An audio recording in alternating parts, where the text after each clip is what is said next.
Amis du jour, chalutations. Pour les petits nouveaux, moi c'est Sekhmet et je vous souhaite la bienvenue dans mon podcast littéraire. Dans mon émission, je vais tenter 3 fois par semaine de vous donner envie de découvrir des livres de tout poil, récents et moins récents. Alors, si ça vous tente, c'est par ici la suite.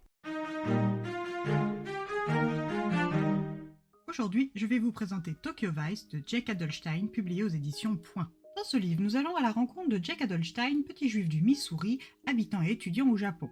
Cet étudiant en dernière année de littérature comparée à l'université Sophia dans le centre de Tokyo écrit dans le journal de sa fac. Parallèlement à ses études, il dispense des cours d'anglais et fait des traductions anglais-japonais de tutoriels vidéo de kung-fu.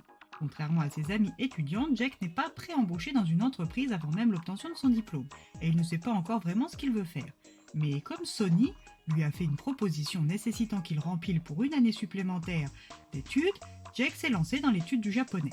Il s'est ensuite décidé à se présenter au concours permettant d'intégrer une grande rédaction destinée aux futurs diplômés et de se trouver un travail de journaliste afin de pratiquer à l'oral et à l'écrit son japonais. Au Japon, on ne gravit pas les échelons du journalisme comme ailleurs. Les nouveaux sont sélectionnés dès la sortie des écoles et après la réussite d'un examen d'entrée en entonnoir. Après la partie écrite, Jake est arrivé 59e sur 100 et accède aux entretiens et à son premier poste de journaliste au Yomiuri Shimbun par la même occasion. Ce journal est le plus lu et le plus prestigieux journal du Japon. Une fois que Jake a su qu'il avait le poste, les 6 mois qui allaient précéder sa prise de mission ne seraient pas de trop pour parfaire sa maîtrise à l'oral, car si l'écriture et la lecture ne lui posent pas trop de soucis, mener une interview en japonais c'est une toute autre histoire. Alors, pour se confronter au plus vite à son problème, Jake a commencé avec des micro-postes en accord avec le responsable des embauches du Yomiuri, M. Matsuzaka. Le premier est au Tokyo Metropolitan Police Department Press Club et est censé durer une semaine.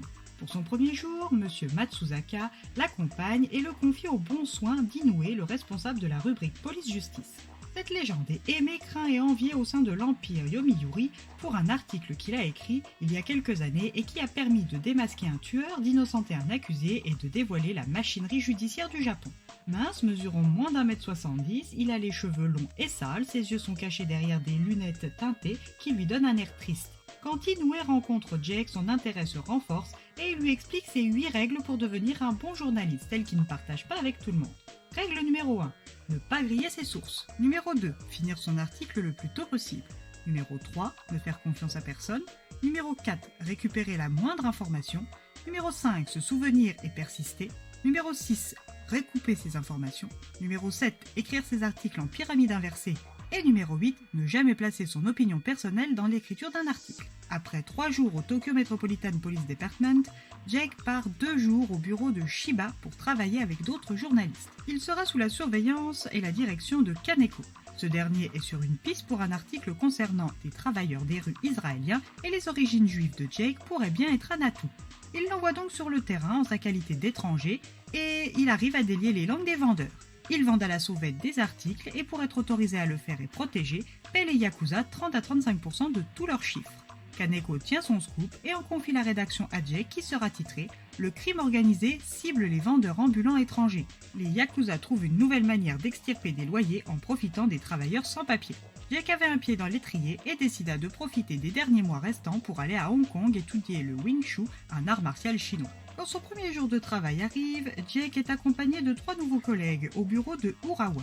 Urawa est une immense cité dortoir depuis laquelle les ouvriers terrassés font la navette vers la capitale. Cette banlieue est une sorte de New Jersey au Japon, et la réputation du bureau d'Urawa n'est plus à faire.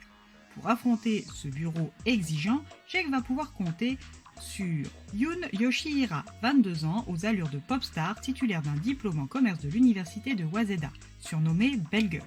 Naoki Tsuji, 25 ans, lui aussi issu de Waseda, sans formation de journalisme, mais une du département français, surnommée Frenchie. Yasushi Kuchi, 24 ans, titulaire d'un diplôme de relations internationales de l'université de Tsukaba, surnommé Chapi. Ces 3 collègues et lui vont pouvoir développer les liens spéciaux comme il est classique de le faire dans la vie d'entreprise japonaise. Nos 4 doki vont rencontrer le responsable d'agence au physique de sumo, Hara, leur supérieur direct Ono, un ancien chef du service police-justice, charpenté comme Hara mais en plus petit, et très fier de son métier. Les 2 rédacteurs en chef, Hayashi et Saito, le secrétaire de rédaction Shimizu, le bras droit d'Ono Yamamoto, spécialiste des affaires criminelles et ancien senpai de Jake à la fac, l'acolyte de Yamamoto, au diplôme scientifique Nakajima et enfin le photographe Ojo. Une fois présenté à l'équipe, le travail peut commencer dès le lendemain. Dans les locaux de l'agence d'Urawa, du Yomiuri Shimbun, il ne fallait pas être attaché à son confort, mais à l'effort.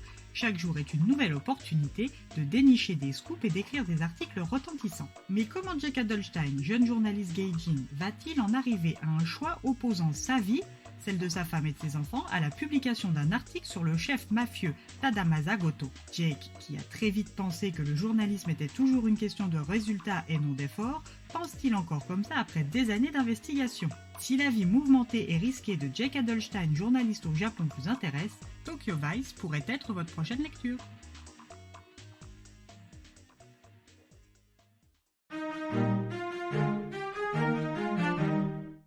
Un livre qui traîne dans ma palle depuis 2022. J'ai eu du mal à le prendre, mais une fois ouvert, j'ai eu plus de mal encore à le lâcher. Un livre qui apprend beaucoup sur la société japonaise des années 90, une plume qui malgré tout reste légère et digeste, sans être un coup de cœur, c'est un bon 4 étoiles sur 5. Et bien voilà, j'en ai fini pour aujourd'hui. J'espère que cet épisode vous aura plu et vous aura donné des nouvelles idées de lecture. Si vous souhaitez découvrir d'autres petits bonbons littéraires tout droit sortis de ma bibliothèque, je vous retrouve le jeudi 1er février prochain pour un nouvel épisode. Et si d'ici là je vous manque de trop, vous connaissez le chemin sur Instagram, @leslectures de Sekhmet. Sur ce, chalut les amis et à la prochaine.